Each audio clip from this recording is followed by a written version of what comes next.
Bhutan, the land of the thunder dragon. Located between China and India, this small kingdom in the heart of the Himalayas is truly remarkable. It has a vast, unspoiled natural beauty, but there is something else that sets apart Bhutan from the rest of the world. This is a nation where gross national happiness is more important than gross national product. But what is that about?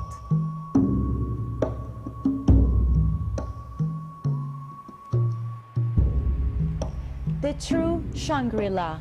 Bhutan was completely cut off for centuries from the outside world, fiercely protecting its ancient traditions and culture.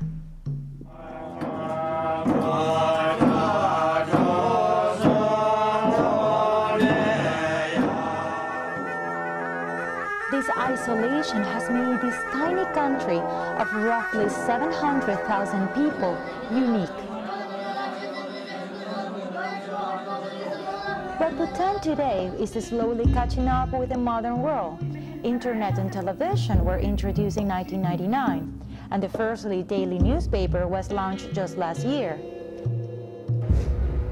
2008 was an important year for Bhutan.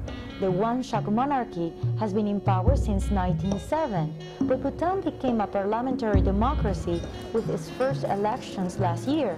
And it was the king himself who promoted the elections. He wanted to give up his absolute power and give it back to the people, something that many Bhutanese didn't understand and was reluctant to because they love and respect the monarchy. The king had to go personally to the countryside to explain to the people the importance of democracy and encourage them to vote. The monarchy has not only promoted democracy, but also gross national happiness over gross national pride. Important foundations of gross national happiness, I should say there are four.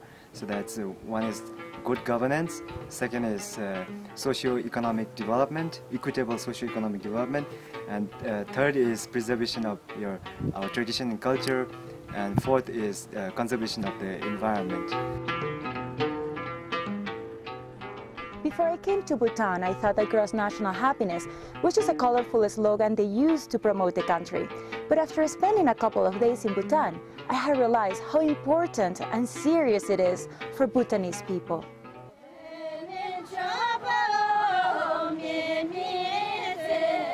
Bhutanese people are very proud of their culture and traditions. Although there are stores with Western clothes, Bhutanese wear with pride the national dress. Men wear go, so it's a common everyday wear. We wear this to school and to government offices. It's part of preserving our tradition and culture. Bhutan also cares deeply about nature. The country has stunning scenery, an unspoiled natural beauty that takes your breath away. It has vast, pristine forests that could be exploited for profit, but it's written in the constitution that 60% of the country's forest must be preserved for all years to come. Bhutan has also some of the highest peaks in the world that have not yet been explored. Because for spiritual reasons and for environmental reasons, because people believe spirits reside in those mountains, and if you disturb the spirits, you're going to have bad harvest and natural disasters. And environmental reasons, as everybody knows, there's going to be, a lot of trash if technical mountain climbing is allowed. Animals are also loved and protected in Bhutan. Every November 12th, in this valley, locals do a festival to welcome the arrival of the black-necked cranes that come to Bhutan from Tibet, escaping from the winter. In here, homes use solar panels instead of electricity because people don't want to scare off the birds with the wires. And that's not all. Years ago, the king decided to shut down the only zoo and set the animals free because keeping them captive was against their Buddhist values. Bhutan is definitely like any other country I have visited. It seems to have achieved the perfect balance between spirituality and development. A tiny nation, a remarkable country. I feel I have found the earthly paradise of the Himalayas.